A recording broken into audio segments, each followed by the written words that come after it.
Hello and welcome to this, our latest HFS Hot Vendor Fireside videocast. Pulling up a chair with me this time around are two leaders from Apto.ai, CTO and co-founder Prashanth Kuppur, and Managing Director Bjorn Schwarz. Apto is a no-code development platform for instant Java code generation, primarily for use by enterprises developing Java and React.js-based applications. The Apto.ai no-code platform can reduce traditional development time and costs by 60 to 70%. Through a drag-and-drop menu, the end user can form workflows on the platform to be instantly converted into Java code. The AI engine assists users in understanding their next steps, prompting workflow ideas, suggesting reusable components from its resource library, drafting reports based on the input data, and helping with various platform functions. We named Apto.ai an HFS One Office hot vendor for its ability to automate the entire software development lifecycle and to work seamlessly with legacy infrastructures.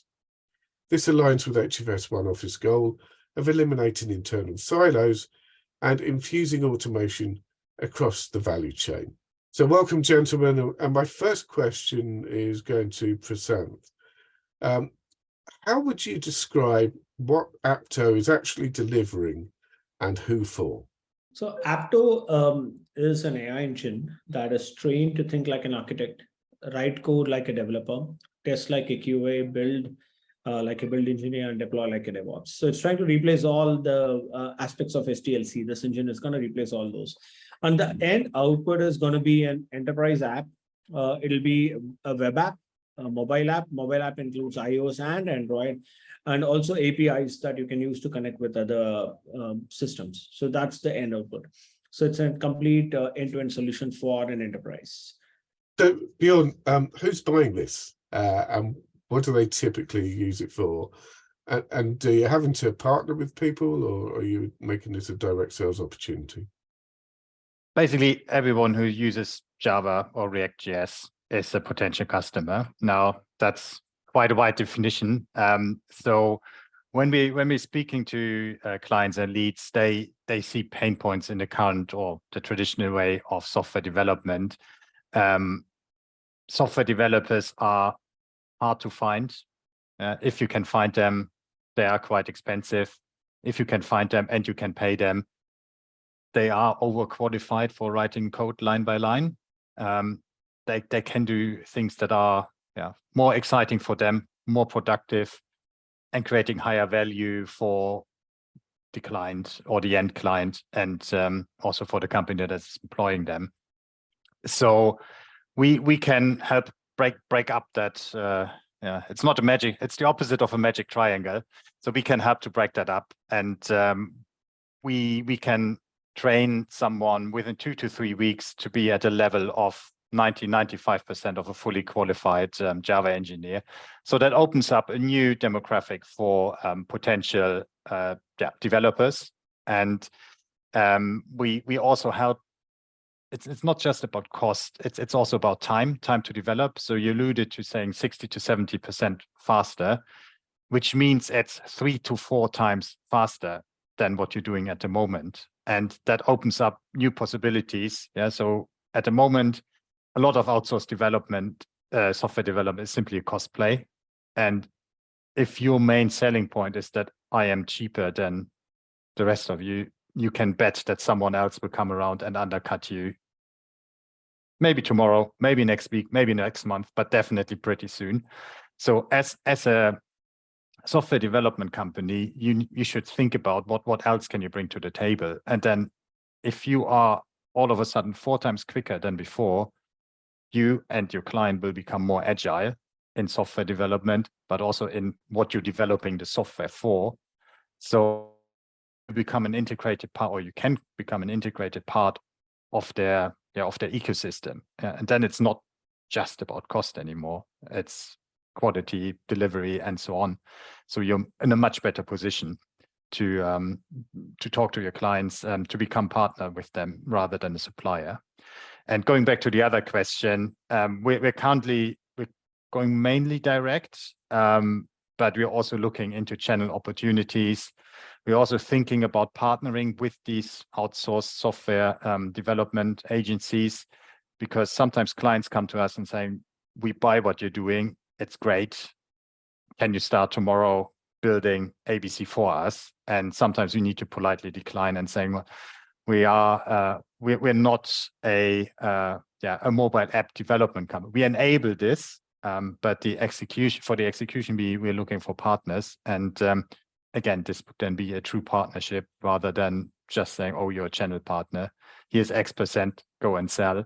But turning this into a two-way street. Okay, so what I'm hearing is it's a value proposition rather than a money saving or a time saving thing. It's how you can actually build in the ability to innovate or towards value faster into your organization. Much like there's that argument around cloud. If you go for cloud, then you get that kind of same value add. It's not just about saving you some money on servers. I'm wondering, I mean, it's a big world. The low code, no code world is one in which there's an awful lot of competition, awful lot of interest as well, so rapidly growing space. But I wonder, Prashanth, if you can tell us a little about why you stand out versus alternatives that might be around. Great. I think that's a great question.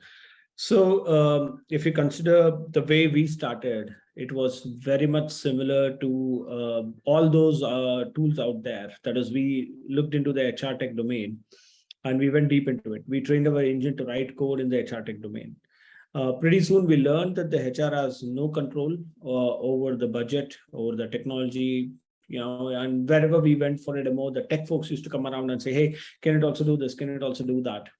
Right. So that's when we decided what, something different that compared to any other company out there. So I'm going to let the cat out of the bag here. So we actually took the training online. So in the tool, when the user is actually clicking and mapping the data and performing various operations, he's inadvertently teaching Apto on how to write that code. So in the background, we are learning from every action that is happening. That's how Apto is able to write code. That itself is a very big differentiator compared to any other customer, any other competitor out there today, right? So the reason being, if you look at our end game, we are looking to build a Jarvis kind of a method where Apto is going to probably tell the customer what to do, or the customer will be able to talk into Apto and say, hey, I want to do this. Correct. So that is something that we can do just because every application is actually teaching Apto on writing that business logic, writing the source code, writing, taking those decisions in that particular domain. So we're not restricted to any particular domain now compared to some of our competitors who are only in either insurance domain or in healthcare domain or some other manufacturing domain, or like SAP, which they give you standard models across, let's say, manufacturing, ERP and stuff like that, right? We are completely a clean slate. So any customer in any domain can come and build whatever they want, and in return teach Apto on how to write that code as well. So that engine and that differentiator will help us leapfrog our competition. Let's say a few years down the line, we'll be at a place where our competitors will be spending years of research to catch up with us. Just to dig into that a little bit, is that because some of your competitors might have used AI or machine learning in a quite specific model to solve a particular problem? That's traditionally what AI has done. And then you've got all of this generative AI comes along. Is that part of your solution, or is that something you're going to be able to integrate? You mentioned their kind of natural language interface, but and of course everyone thinks ChatGPT when you say that. So tell us, to what extent is that already in your build, or is that in the plans? So it's already in the works today. As I said, there are three aspects to this. One aspect where our engine is going to probably tell the customer, let's say you're building, we'll take some example. Let's say you're building a leave application, right? It might be able to come and prompt the customer is just looking at the screen, sitting blank. What next? What do I build? Our engine may understand and say, look, similar applications, most of them have probably built an approval flow. Do you want to build an approval flow here? He presses yes. Everything is built and configured. No need to drag and drop as well. Correct.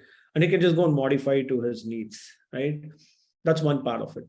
The second part of it is actually the NLP that you're talking about. And the first part, we are pretty much, like 30 to 40% there, where we will be able to understand and prompt. The second part is either we can integrate with the chat GPT, or we are also looking at other NLP things where people will be able to talk and actually we build that application along, right? So that's another cool thing that is in the works already. And the final part of it is actually taking decisions. If, let's say, the customer says, hey, I just want to build a leave application. You do however you think is right. And as the application is being used, our engine can actually go and modify that application, rewrite that entire code. It can understand, look, the usage and probably searching for the manager is higher. So I'm going to go and rewrite that piece of code and reindex it. So automatically keeping the application updated and keeping it really, those kind of decisions is where our engine can excel again. So those three aspects is how we see it, and already it's in the work.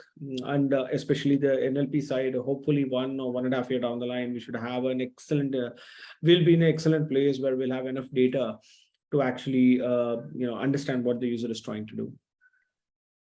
So if I understand that correctly, there's an opportunity for the software to develop in response to changes in conditions and changes in market, in a way that, let's say, RPA has famously been brittle, breaks the moment you have a change in a condition anywhere in Exactly.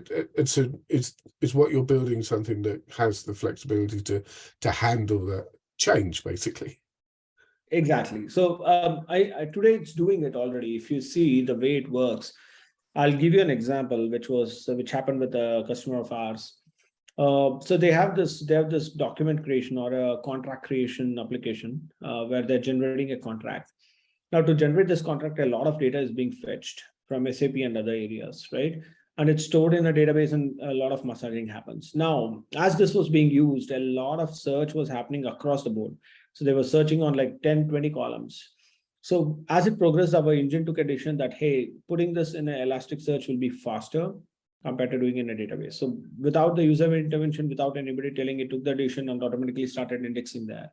The code got rewritten that any hits that you're doing, like you're trying to fetch data, it's going to Elasticsearch first compared to hitting a database. So that's just a very classical example of how our engine can take these decisions on the fly and react to those conditions. Because when you build the application, they probably thought they'll always search on the email of the customer, but apparently there were like 100 other fields where they could search, and they were just leveraging and searching across the board. Got it. Okay, well, thank you. My next question is really, I'm going to direct to Bjorn. This is about, I want to try to understand where you are at the moment in terms of what the typical case studies are, the value you've added in an organization. And if you can then tell us a bit about where you are in the journey as an organization, how many people you've got to, what you're targeting for growth over the next 12 to 18 months. So we can get a picture of what Apto is and where it's planning to go in the near term. Yeah, sure. So on case studies, there are a lot of them. And it ties in a bit with what we spoke about earlier, so that the pain points in development, there could be time, there could be cost, could be availability of developers. Let's call it time to market, not just development time, but going into this agility area. So we worked with some clients who had really nice development plan, waterfall, agile, everything was in there. And I said, well, it will probably take 10 developers for 6 months to roll out this app. This was a marketing app, and there was a due date for marketing campaign, centrally steered but decentralized. So every salesperson should download the app and then, well, do sales, right? So and then when we came in, we turned the 6 month into 6 weeks, and we went down from 10 developers to 1 developer or 1 person on the team. So it's not just saying we shave off 2, 3, 4, 5% here or there. It's game changer is a much abused word, right? But it's a game changer. Yeah. So all of a sudden you become so much faster. You could even change that app on the go if needed. Yeah. And so the app was rolled out, 35,000 downloads on day one, much more later, and it's still being used today. So it's not just, yeah, we got there faster, but we failed faster, but we developed it faster with less input, and it was available from day one, and successfully available from day one for a large number of users. Just to add to what Bjorn said, right? One of a very innovative way one of our partners are using is when they go to bid for a particular project, they're actually building a POC along and just going. So that instead of just doing a presentation, they're actually showing an app. Even though if it's not fully functional, close to what the user wants. So that gives you that gives a kick, and that's forget the time saving, forget the cost saving. That is probably one way to win a project for them. So that is again a pretty innovative way from our customers. Yeah, especially if you have non-tech people on the other side, or even worse, non-tech engineers. They're used to working with prototypes. Yeah, they build a mock-up of a car, say, here's the steering wheel, this is how the seats will look like. There's no engine in there, but you get an idea of the final product. And now you come with a very nice, very long PowerPoint and say, well, you need to decide today how the final product will look like in 6 months. And in between, you get a status update, but no chance to change anything. Yeah, you can see where the conflict can be created. And with that rapid prototyping, you turn that around and saying, so yeah, here, this is how it would look like. If you want to, we can develop 3 apps in parallel, and then you can choose later. And obviously, at some point, narrow it down. But yeah, again, agile is a bit of a buzzword, but this is what it means. I think what you're doing is actually closer to what I'd call managed innovation, which is that you've got a rapid iterative process. And if you're feeding insight into each of those steps, people used to talk about fail fast, so that we used to design that to go fail never, because you're getting the insight at each step. So in theory, you should only be designing what your end user's going to enjoy using and get value from. So I think that's what we've seen that's kind of moved into product development out of software development. But if you can bring the two together, then you've got a very smart product. I'm just thinking, so this sounds great. Okay, you're making some big impact in some of the organizations you're working for. How are things scaling? How many customers do you have now? And are you looking at growing into other markets or other verticals?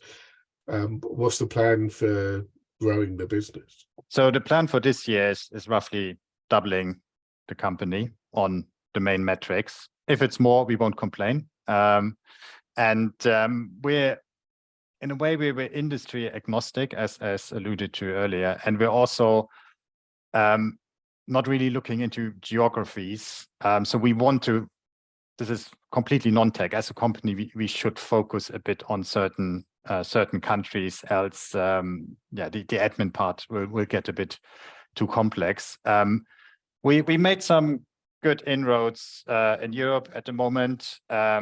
We're talking to quite a few people in Latin America, which has also this, outsourcing, offshoring, development centers for Spanish-speaking world, partly also for the US. And this, as said before, it starts as a cost discussion, but then it turns around and say, hey, we could use this to do a lot more. And we haven't spoken about another differentiator yet. Is with us, there's no vendor lock-in. So we create Java code or React.js code. No one will know the difference to a completely handwritten code unless you tell them. And you can use the code exactly the same way as you would use it if you would have programmed it the traditional way. So that then also enables customers the development agencies to become more agile as well. And if they want to pass their cost savings on to their clients, fair to them. If they want to pocket the difference, also a good play. But yeah, I think it's a lot of the systems and vendors that are out there. They have this kind of one vendor lock-in at a certain point, which is good for them. Yeah. So, but it's not a partnership. Yeah. So you provide a solution, the client is hooked, and they say, okay, and now we skim them off. But is this really helping them? And in the end, since we spoke about scale, you won't scale within a company, because they will need to buy licenses for their peak demand and never use all of them. And we have a model where we say, we don't care if you have 10 developers using us 10% of their time, or one developer 100% of the time. So you as a user can have that flexibility and agility as well. Got it. Okay, so I suppose I'd like to move on to Prashanth and ask you. It's an interesting time. We've talked about this being the digital dichotomy. We have a period in which we've got huge pressures on organizations to do more with less, the old adage, but worse than ever. So there's a lot of drive towards automating whatever you can. But there's also, we're noticing in the market just as much kind of fear about the arrival of generative AI. It can put a spanner in the works. So let's say you're ready to go with a program, and then C-suite shouts, but what if we did this with this new thing over here? Should we stop our investment for now? Should we pause? Should we rethink this? What are you seeing in your interactions with the market, and how do you think they're going to resolve over the next year or so? Yeah, I think you're absolutely right. Because see, even today, no matter it's a tech company, non-tech company, even today our customers are the IT team. So in that room, you'll have those IT managers, you'll have those architects who are sitting there trying to understand what this tool does, right? And yes, at point of time, they are afraid of their jobs. Right? They do fear that this tool may replace these many developers, right? So what we try to message is that, hey, look, we are going to augment you guys. Instead of doing one application in this entire year, you can do like 5 applications in this entire year. That's going to boost your KPI. That's going to boost your stand here. You need not hire new people, but why don't you use the existing people and do more? Correct. So it's not a tool that you can use to lay off people, but use a tool to make them more productive, so that you need not spend more money on hiring more people, right? And you can do more and beat your competition. That's the kind of message we try to put it out there, that while yes, it can do all your jobs, but it's not designed to be your replacement. It's just trying to help you and make you more productive and more better. That's the kind of message we try to drive in. But yeah, the fear of AI is always there, no matter what.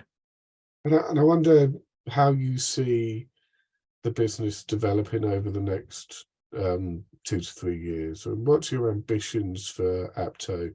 What should we say? There's always a question I ask people towards the end: is what would you like people to remember about what you do? One thing that they should take away with them? But I think that is encapsulated in this kind of vision, what you want to become. So I think let's start with Prashanth on that, for where you'd like to see the business going. Yeah, I'm a huge Marvel fan. So my end game is to build a Jarvis for Apto. So which is like, it's gonna go and have that intelligence to build that application on its own, to tell the user what to do. It can also probably understand from the user what he's trying to build. That's my end game. And if I have to give a message, I just say, come try us out, and you can build anything blazingly fast. Brilliant. And Bjorn, is there anything you'd like to add? Sure. What on a higher level, what we want to do is, in a way, democratizing software development, or starting with Java, because it's an interesting statistic. There are only 30 million software developers in the world, basically responsible for everything around us that is powered by software. And this is everything. It's our daily life. Yeah. We might not interact with software when we're sleeping, but maybe you have, even then, you have your smartphone next to you. You have maybe have your sleep monitor. So it's a very small group of people, and we need more of them. Yeah. So I think no one should be afraid of job losses. Yeah. It's rather the other way around. We upgrade your job, and we help everyone to do more. Yeah.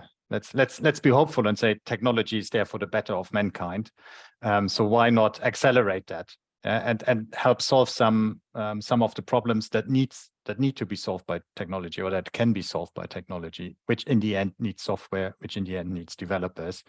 And if we can accelerate that, open it up to new demographics and play a role in that, that would be fantastic. And that's a great ambition to have. I have to say, I've seen ever since MIT started putting together Lego building blocks of code to enable everyone to become a coder. It's been an ambition, I think, across the industry, because, as you say, it's almost like back to the days when only a handful of people could read and write. They were very, very powerful. And what you're trying to do is put that power into the hands of more people. And so more power to your elbow, as we would say in the UK. Good luck with it. We'll be watching very closely to see how you guys proceed, and we're always here to hear your success stories, so please do keep sharing them. Bjorn and Prashanth, thank you very much for your time today. We really appreciate it. Thank you. Thanks a lot for hosting us. It was our pleasure. Yeah, thanks for having us.